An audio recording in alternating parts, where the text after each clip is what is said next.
Trump is causing another international incident, and it's not just falling asleep in front of the Crown Prince of Saudi Arabia. And he's out cold. You see the dribble coming down the side of his chin.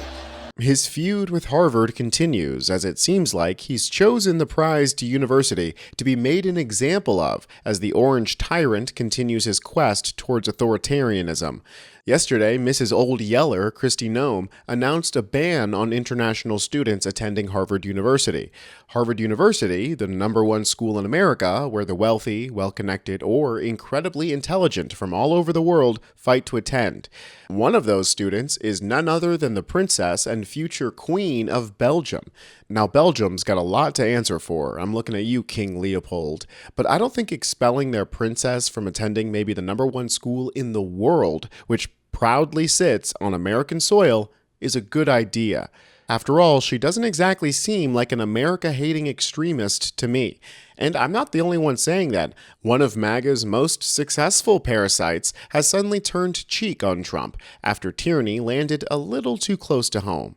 But real quick, I want to say thank you guys for supporting us over the last couple of days. Our channel was hit with a strike from YouTube for playing a clip of Donald Trump and Rudy Giuliani in drag. We fought it with the help of you guys and some of our friends over at Midas Touch, and especially Brian Tyler Cohen. So I just wanted to expend a massive, massive thank you. Thank you so much.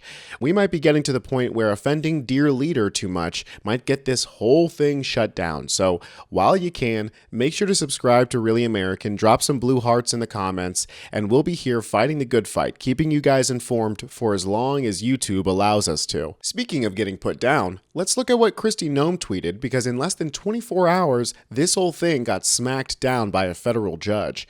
Insane how the Fourth Reich is being tweeted down from on high, by the way.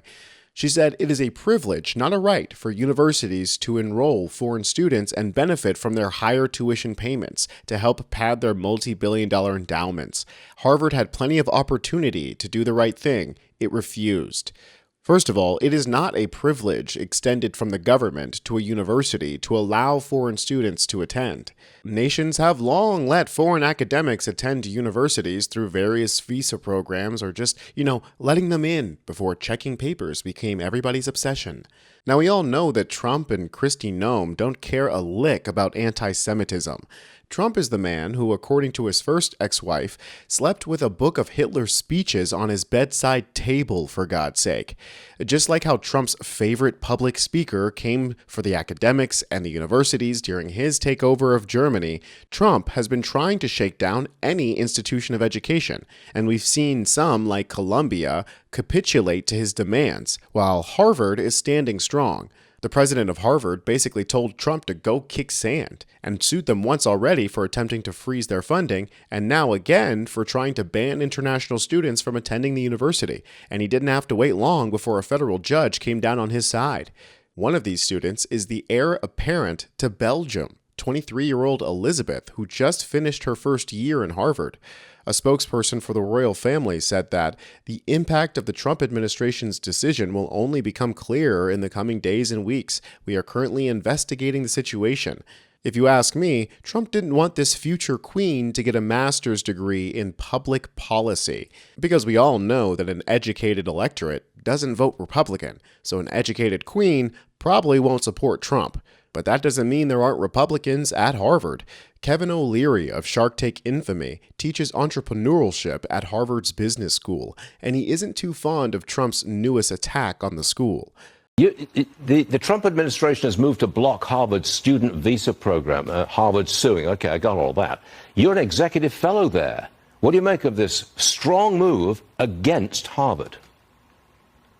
It's so clear as to what has to happen. The president of Harvard has to call the president of the United States, get behind closed doors, and work out a deal. But let me assure you something about these international students. I teach them.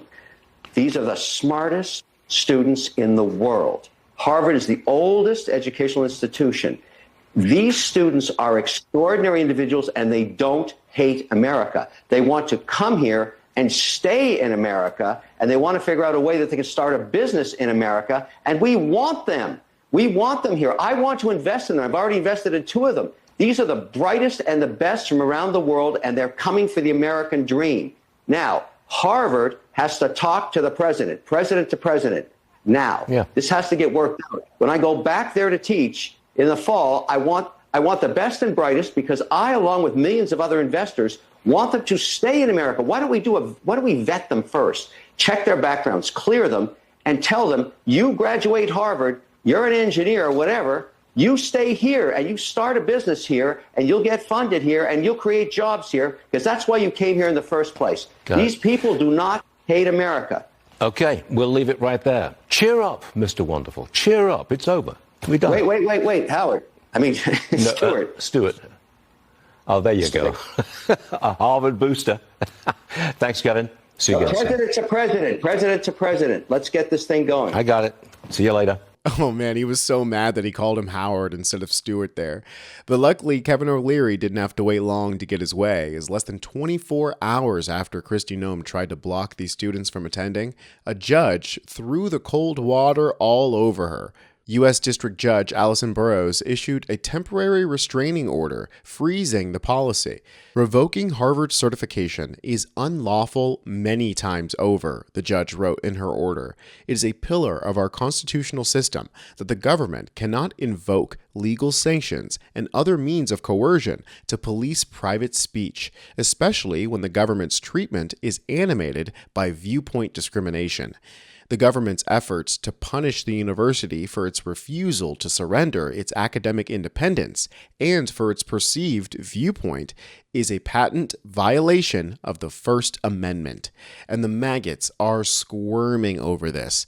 Eric Doherty posted this to his over 400,000 conservative followers. In a very short amount of time, activist Judge Allison Burroughs in Massachusetts blocks the Trump administration from banning Harvard from enrolling international students. She is an Obama appointee. This lawsuit was just filed a couple of hours ago. Insanity. And they are melting down. This lawfare is costing taxpayers hundreds of millions of dollars for the administration to defend itself. The fact that SCOTUS and Congress hasn't stopped this is seditious. This guy said, Obama judge blocks Trump from revoking Harvard enrollment of foreign citizens. This is the same judge that blocked Trump's travel ban order. Good for her. Seems like she's a great judge. Amuse said, lawfare. Another Obama judge has decided to replace Secretary Noem and is ordering the Trump administration to provide student visas to Harvard students.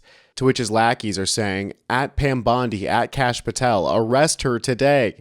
These judges need to be removed. And it too will be ignored. The constitutional crisis they want is looming. Now, this guy's got a point. This judge's temporary restraining order doesn't necessarily mean that Harvard is out of the woods yet. We don't actually know that Trump is going to listen to this judge, seeing as he's taken to simply ignoring court orders.